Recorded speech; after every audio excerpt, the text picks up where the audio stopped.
అక్క, అమ్మ వాళ్ళ సైడ్ ఫంక్షన్ ఉందని చెప్పాను కదా, త్వరగా రెడీ అవ్వు, కలిసి వెళ్దాం. అది కాదను, నేనెందుకురా, నువ్వు వెళ్ళిరా. నువ్వేం చెప్పినా నేను విననక్క, నువ్వు రెడీగా ఫాస్ట్ గా. అను వల్ల ఫ్యామిలీ ఫంక్షన్ కి గొప్ప గొప్ప వాళ్ళు వస్తారు. నా దగ్గరేమో మంచి చీరలు లేవు, కానీ అను అంతలా అడుగుతుంది, నేను వెళ్లాల్సిందే.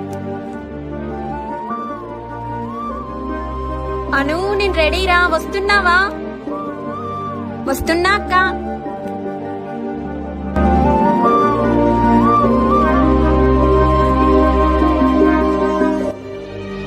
అదేంటి అను అలా కోపంగా వెళ్ళిపోయింది? నన్ను తీసుకెళ్లడం షేమ్గా అనిపిస్తుందేమో. అక్క, వెళ్దామా? ఏంటను చీర మార్చుకున్నావు? మనిద్దరం ఒక అమ్మ కడుపున పుట్టకపోయినా ఇద్దరం సొంత అక్క చెల్లెల్లా ఉంటున్నాం. మనిద్దరం ఒక్కలా రెడీ అయితేనే బాగుంటుంది. అందరూ నీలా ఆలోచిస్తే ఏ తోటి కోడళ్ల మధ్య గొడవలుండవు. వెళ్దాం పద.